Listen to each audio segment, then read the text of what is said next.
आगे बढ़ने से पहले हमारी आपसे प्रार्थना है, कृपया सोचें, आप डेटा एंट्री ऑपरेटर यानी बाबू बनना चाहते हैं या अकाउंटेंट? आप टैली का अधूरा ज्ञान प्राप्त करना चाहते हैं या उसके विद्वान बनना चाहते हैं? यदि आप अकाउंटेंट या विद्वान बनना चाहते हैं तो हमारा आपसे निवेदन है, इस वीडियो सीरीज की सभी वीडियोस को एक एक करके क्रमानुसार ही देखें। वीडियोस को क्रमानुसार देखने के दो तरीके हैं। टैली प्राइम की इस वीडियो सीरीज के आज के अध्याय में आप जानेंगे अकाउंटिंग की परिभाषा और कुछ अन्य परिभाषाएं। इसके पहले वाली वीडियो में हमने आपको बताया था कि टैली प्राइम सिखाने के पीछे हमारा उद्देश्य क्या है और हमने टैली प्राइम सिखाने के लिए कितने लेवल्स बनाए हैं। जो लोग टैली सीखना चाहते हैं, निश्चित रूप से उन्हें मालूम है टैली एक अकाउंटिंग सॉफ्टवेयर है, पर क्या आप जानते हैं अकाउंटिंग क्या है, उसको कैसे करते हैं, उसके क्या सिद्धांत हैं, उसके क्या लाभ हैं इत्यादि? शायद कुछ लोग जानते हैं और कुछ नहीं। इसलिए हम टैली सिखाना शुरू करने से पहले प्रारंभ के कुछ वीडियोस में बहुत ही सरल तरीके से अकाउंटिंग से संबंधित कुछ बेसिक जानकारी जो हमें टैली सिखाने के लिए आवश्यक लगी, उन्हें समझाने की कोशिश कर रहे हैं। और हमारे ख्याल से टैली में काम करने के लिए ये जरूरी भी है। कहते हैं ना, फाउंडेशन यानी नींव मजबूत होती है तो बिल्डिंग भी मजबूत होती है। चलिए पहले समझ लेते हैं अकाउंटिंग क्या है। किसी व्यापार या व्यवसाय के वित्तीय यानी फाइनेंशियल लेन देन का लिपिबद्ध रिकॉर्ड रखने, उसका वर्गीकरण यानी क्लासिफिकेशन करने, सारांश प्रस्तुत करने और उसका विवरण यानी रिपोर्ट तैयार करने और उनका एनालिसिस करने की कला को ही अकाउंटिंग कहते हैं। हम इस वीडियो सीरीज में आगे बढ़ते हुए इन सभी बातों को एक एक करके समझेंगे। यहाँ पहले हम इस लेसन में उपयोग होने वाले टेक्निकल शब्दों के अर्थ समझ लेते हैं। सबसे पहले समझते हैं व्यापार यानी ट्रेड क्या है। लाभ कमाने के उद्देश्य से किया गया वस्तुओं का क्रय या विक्रय व्यापार कहलाता है।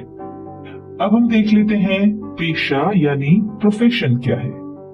आय अर्जित करने के लिए किया गया कोई भी काम या कोई भी साधन जिसके लिए पूर्व प्रशिक्षण की आवश्यकता होती है, वो पेशा कहलाता है।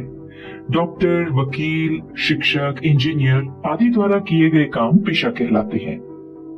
अगली टर्म है व्यवसाय यानी बिजनेस।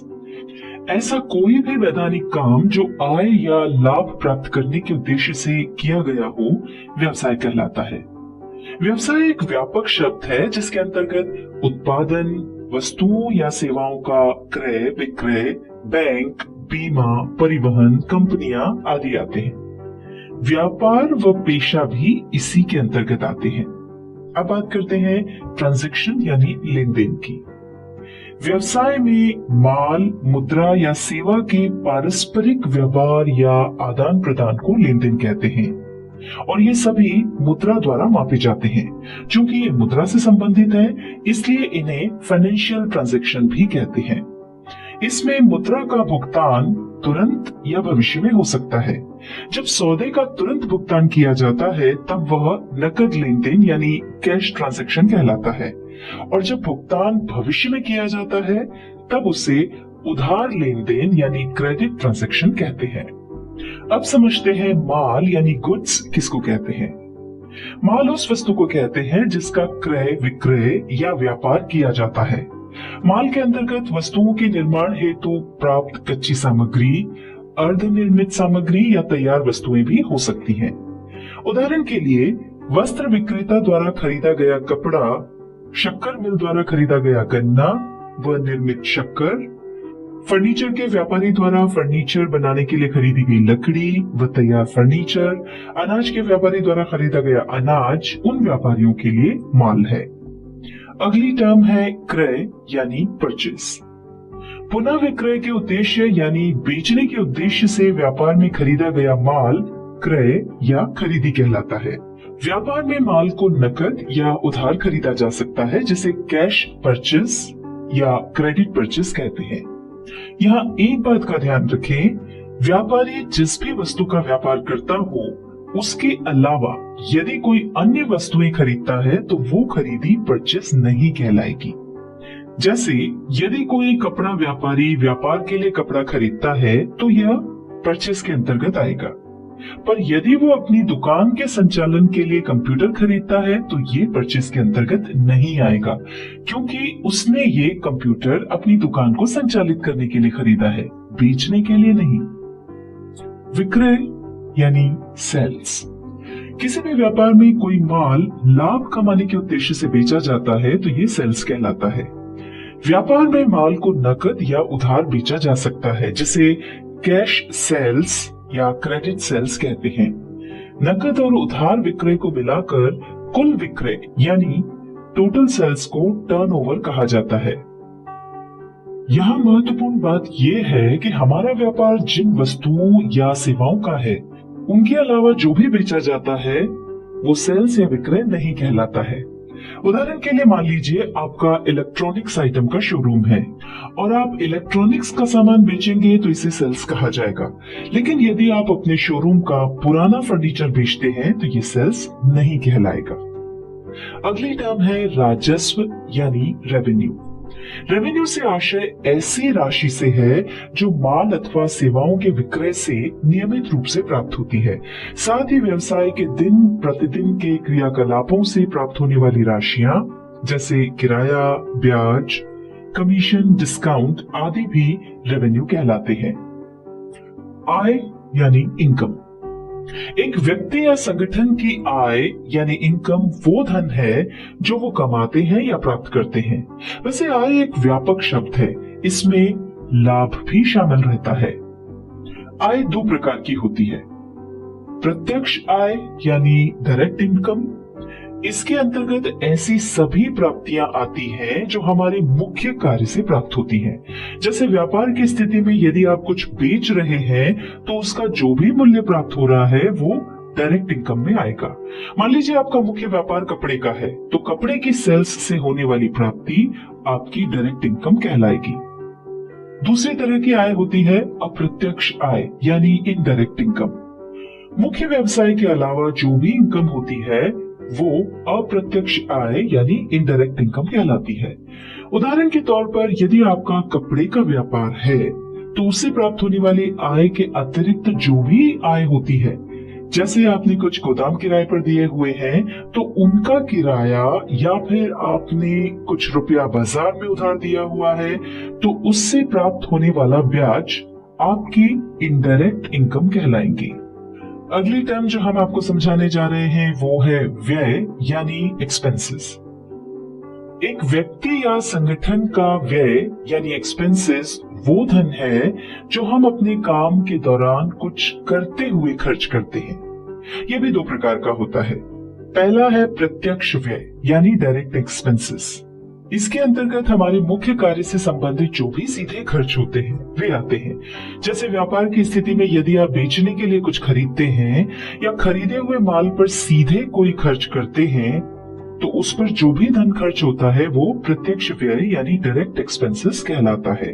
उदाहरण के लिए आपका मुख्य व्यापार कपड़े का है तो आप जो कपड़ा खरीदते हैं उसका मूल्य, उसे अपने गोडाउन या फैक्ट्री तक लाने के लिए जो गाड़ी भाड़ा देते हैं, यदि कपड़े पर कोई एम्ब्रॉयडरी करते हैं यानी कपड़े को बेचने योग्य बनाने के लिए जो भी खर्चा करते हैं, ये सब खर्चे आपके डायरेक्ट एक्सपेंसेस माने जाएंगे। दूसरी तरह का व्यय है अप्रत्यक्ष व्यय यानी इनडायरेक्ट एक्सपेंसेस। इनका संबंध वस्तु के क्रय या उसके निर्माण से न होकर वस्तु की बिक्री या कार्यालय व्यय से संबंधित होता है। सरल शब्दों में कह सकते हैं मुख्य व्यवसाय से संबंधित जो भी सीधे खर्च होते हैं उनको छोड़कर शेष सभी खर्च इसके अंतर्गत आते हैं।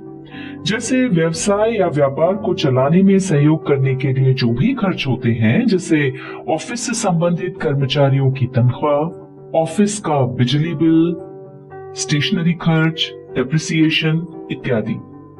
अगली टर्म है इंटरेस्ट यानी ब्याज।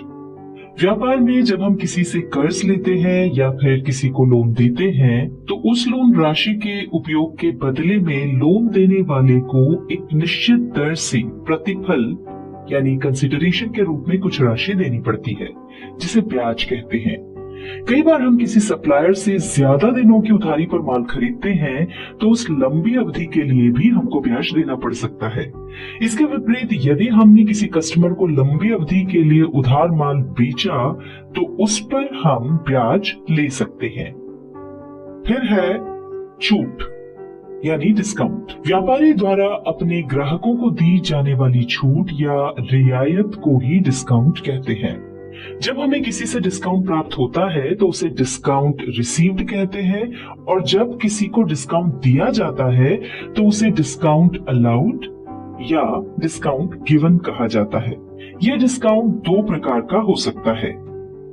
पहला है व्यापारिक बट्टा यानी ट्रेड डिस्काउंट। व्यापारी माल बेचते समय ग्राहक को माल के मूल्य में कुछ राशि कम करता है या बिल की राशि में से कुछ राशि कम करता है। इस तरह की छूट को बिल में ही कम कर दिया जाता है, इसे ही ट्रेड डिस्काउंट कहते हैं। प्रायः ये छूट ग्राहकों को अधिक माल खरीदने के लिए प्रेरित करने के लिए दी जाती है। दूसरा है नकद बट्टा यानी कैश डिस्काउंट। व्यापारिक चलन के अनुसार प्रत्येक ग्राहक को एक निश्चित अवधि में भुगतान करने की सुविधा प्रदान की जाती है। अगर ग्राहक निश्चित अवधि के पहले ही भुगतान कर दे तो उसे कुछ छूट दी जाती है, जिसे कैश डिस्काउंट यानी सीडी भी कहा जाता है।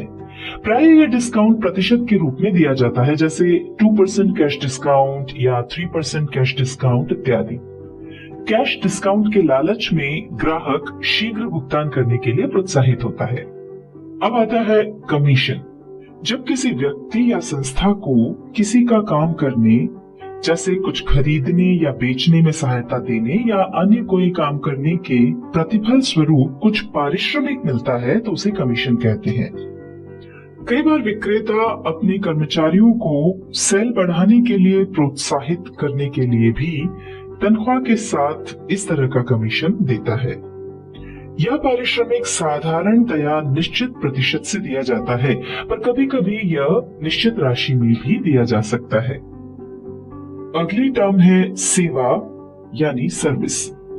वर्तमान में सेवा का अर्थ बड़ा व्यापक हो गया है। अपने व्यवसाय में हम कई प्रकार की सेवाओं का उपयोग या उपभोग करते हैं, जैसे हम अपने कंप्यूटर सप्लायर से अपना कंप्यूटर सुधरवाते हैं या कंप्यूटर में कोई नया सॉफ्टवेयर इंस्टॉल करवाते हैं, तो ये उसके द्वारा दी गई सेवाएं हैं। इसी तरह मान लीजिए हमने किसी इलेक्ट्रीशियन से अपने यहाँ एसी ठीक करवाया, तो यह भी उसके द्वारा दी गई सर्विस ही है। ग्राहक यानी कस्टमर, हम जिसे माल बेचते हैं वो हमारा कस्टमर कहलाता है। विक्रेता यानी सप्लायर, हम जिससे माल खरीदते हैं उसे सप्लायर कहते हैं। इस वीडियो में आपने अकाउंटिंग की परिभाषा के साथ ही कुछ अन्य परिभाषाओं के बारे में जाना। इसके बाद वाली वीडियो में हम आपको बताएंगे कि डबल एंट्री सिस्टम क्या है और साथ ही कुछ अन्य परिभाषाएं।